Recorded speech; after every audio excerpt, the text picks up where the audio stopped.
Bonjour à tous et bienvenue dans ce nouvel épisode du podcast Incarner son soleil. Un podcast sur la création de sa vie, l'avancée vers ses rêves avec pragmatisme et optimisme. Ça fait maintenant quasiment 2 mois que j'enregistre ce podcast et je me rends compte à quel point c'est naturel pour moi de suivre ce chemin. Et qu'en gros, le rêve que là j'atteins en réalisant ces épisodes au quotidien, c'est quelque chose qui m'est naturel. Et c'est en ayant fait cette réflexion que j'avais envie de faire un petit point sur comment identifier quels sont nos rêves, vraiment ce qui nous anime, et comment les différencier de tous les objectifs, de tous les projets, de tous les buts qu'on se fixe, mais qui sont en réalité pas si importants que ça pour nous. Pendant des années, j'ai mis en priorité des valeurs et des choses qui n'étaient pas prioritaires pour moi. J'ai privilégié ma carrière avant ma vie affective, ce qui était à l'inverse de ce qui était important pour moi. J'ai privilégié ma sécurité financière et mon métier au lieu de ma situation géographique et de mon tissu relationnel. Et donc logiquement, avec tout ça, ça a créé un certain déséquilibre et je dirais pas mal de frustration, de manque et de désespoir et de déprime, on va dire. Parce que quand on est à côté de sa vie, on n'est pas très heureux. Et plus je remets des choses dans l'ordre et plus je vis mes propres rêves et pas ceux de mes parents, de la société ou de ceux qui m'entourent, plus je me sens heureux et je dirais même fier de me lever le matin. Et comment j'ai réussi à, un peu plus, pas totalement, identifier quels étaient les rêves qui étaient importants pour moi. Alors voici quelques pistes pour les identifier. Tout du moins la manière que j'ai moi de les identifier. Déjà, c'est que ce sont des rêves qui, pour la plupart, sont dans ma tête depuis des années.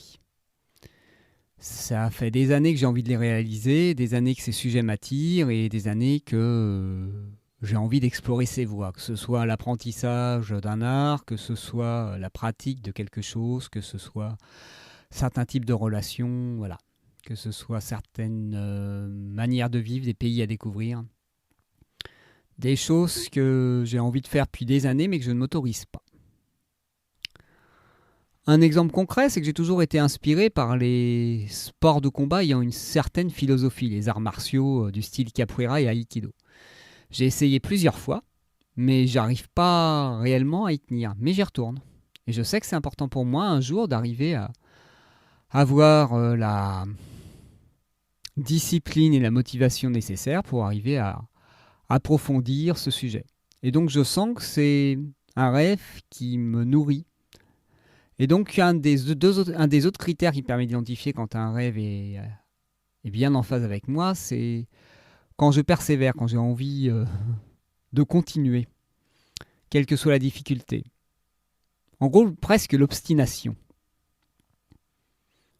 Même si parfois, il faut plus de temps et plus de délai pour aller vers ces choses-là. Une autre piste qui me permet de voir que les rêves me correspondent, c'est qu'ils sont un chemin et pas une destination et qu'ils sont évolutifs. Par exemple, le couple, le but c'est pas d'être en couple. Le but c'est de vivre au quotidien une relation de couple et avec tout ce que ça m'apporte et tout ce que ça nourrit. Pareil pour le fait d'avoir adopté un chien. Si par exemple c'est juste le fait d'avoir quelque chose comme but, ça n'a pas grand intérêt pour moi. Si le fait d'être propriétaire, si j'en retire pas quelque chose au quotidien, je ne vois pas l'intérêt. C'est pour ça que pour l'instant, le fait d'avoir une maison n'est pas une de mes priorités, un de mes rêves. Parce que j'arrive pas encore à y voir qu'est-ce que ça va me permettre de construire et de nourrir dans mon quotidien.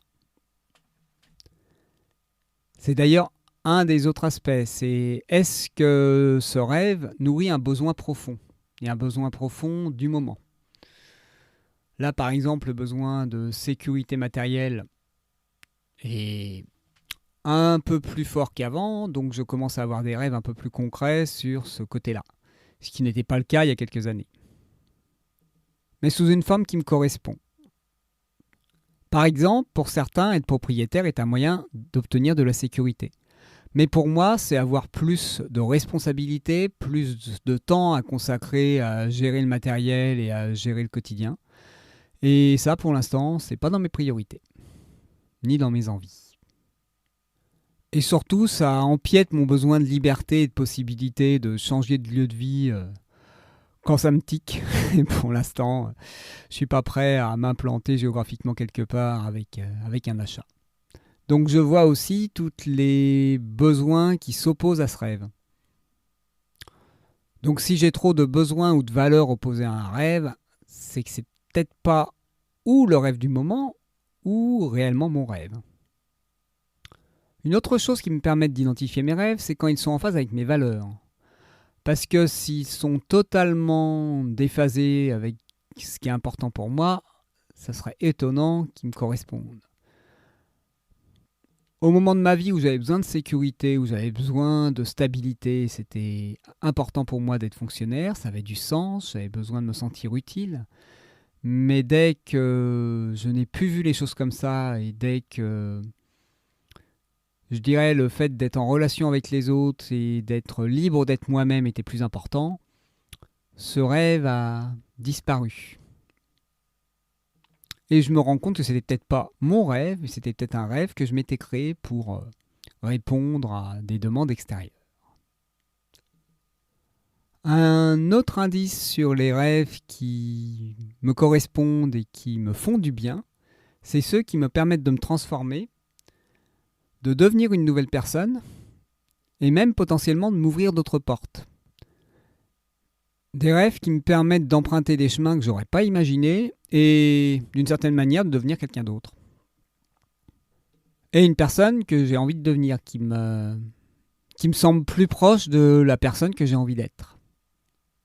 Parce que oui, ça peut être sécurisant d'être la personne qu'on est à un moment T, mais c'est quand même bien de pouvoir explorer autre chose dans notre vie et de pouvoir vivre son expansion. Explorer plus largement le monde et exprimer plus largement qui on est et ce qu'on a envie de partager.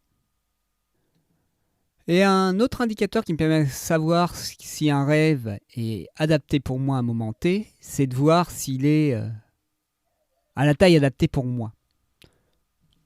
Parce que beaucoup de personnes, dans le développement personnel ou autre, incitent à avoir des rêves ambitieux, de rêver grand. Mais si rêver grand nous démoralise et nous démotive parce qu'on considère que c'est impossible à atteindre, mieux vaut peut-être rêver un peu plus petit, mais un rêve un peu plus petit qui nous motive quand même et qui nous donne vraiment envie. Car si on rêve trop grand pour nous, on peut avoir l'impression d'être un imposteur, de ne pas être à sa place et donc de se mettre des bâtons dans les roues. Et rêver toujours plus, c'est peut-être pas adapté à tout le monde. Un autre indicateur, c'est est-ce que ce rêve me permet d'habiter un domaine de ma vie que j'ai un peu laissé de côté et donc me permet indirectement de la rééquilibrer. Vu que j'ai consacré beaucoup de temps ces dernières années à ma vie personnelle, à ma vie amoureuse et à ma vie intérieure, j'ai envie de plus nourrir des projets relationnels et professionnels et les rêves qui vont avec. Et même si j'ai besoin de rééquilibrer mon domaine financier, je sais que c'est un endroit où j'ai plus de résistance et moins, je dirais, d'envie naturelle. C'est pas un domaine qui m'intéresse fortement et où j'arrive à avoir une forte motivation.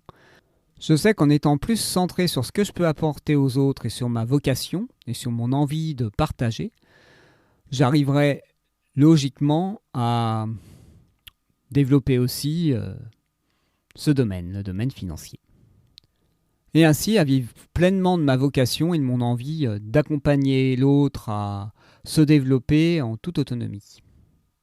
Et une autre chose qui peut être intéressante de voir, quand à l'inverse on a plus de mal à trier nos rêves et nos envies, c'est de voir lequel pourrait être prioritaire pour obtenir les ressources et l'énergie nécessaires à la réalisation des autres rêves.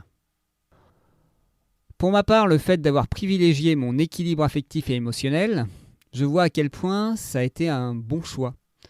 Ça me permet maintenant d'avoir les ressources et la stabilité qui me permettent d'oser faire des choses que j'aurais pas pu faire sans le soutien que m'apportent ma compagne et mes relations. Et donc parfois c'est pas le rêve qui paraît le plus important, le plus primordial, qui est le plus prioritaire. Pour certaines personnes, ça serait de retrouver un bon sommeil et d'avoir une activité physique régulière ou autre. Ça peut vous paraître bizarre que j'utilise le terme rêve pour ce type d'objectif, de but, mais je trouve que c'est plus adapté. En effet, avec le terme rêve, on met plus en avant le côté émotionnel, le côté qu'est-ce que ça peut nous apporter émotionnellement, comment ça peut nous nourrir, comment ça peut nous faire du bien. Alors que dans le côté objectif, vous pouvez avoir un côté très pragmatique, très objectif au sens propre. Qu'est-ce que ça peut nous apporter au niveau qualitatif et quantitatif.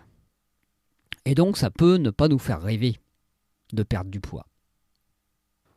Ou de mieux dormir. Mais si on se rend compte de tout ce que ça peut nous permettre de mieux vivre dans notre vie, tout ce que ça peut nous permettre d'atteindre comme autre rêve, là tout de suite ça devient plus désirable. Et un autre indice qu'un rêve est adapté pour vous, c'est qu'il réveille chez vous de l'envie et du désir. Car si ce n'est pas le cas, si vous dites « il faudrait » ou « je dois », c'est que ce n'est pas réellement votre rêve et vous faites ça parce que ce serait la solution la plus raisonnable ou l'objectif le plus souhaitable, mais ce n'est pas obligatoirement ce que vous avez envie de vivre.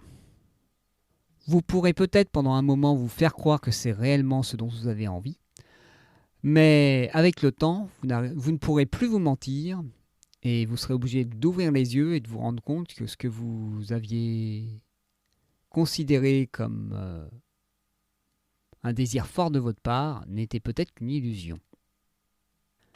Et donc vous allez peut-être regretter d'avoir mis votre énergie dans quelque chose qui ne vous convenait qu'à moitié. Il n'y a toutefois pas toujours besoin de faire ce processus, de se poser la question « quels sont mes rêves ?» Parce que des fois on le sait, ça nous prend aux tripes. Ou alors c'est comme une évidence. Mais quand ce n'est pas le cas, ça peut être des fois intéressant de se poser la question de ce qu'on a envie, de faire le point et de trier entre nos vraies envies et nos faux désirs. Alors, pour ce week-end qui s'annonce, je vais vous souhaiter de nourrir vos rêves, de les entretenir, de les arroser et de les faire fleurir et grandir. Si à la suite de cet épisode, vous avez envie d'échanger, de partager ou de me contacter pour être accompagné, n'hésitez pas à m'envoyer un message à l'adresse mail pierre@incarnersonsoleil.fr. Sur ce, je vous souhaite un magnifique week-end et je vous dis à très bientôt pour un prochain épisode.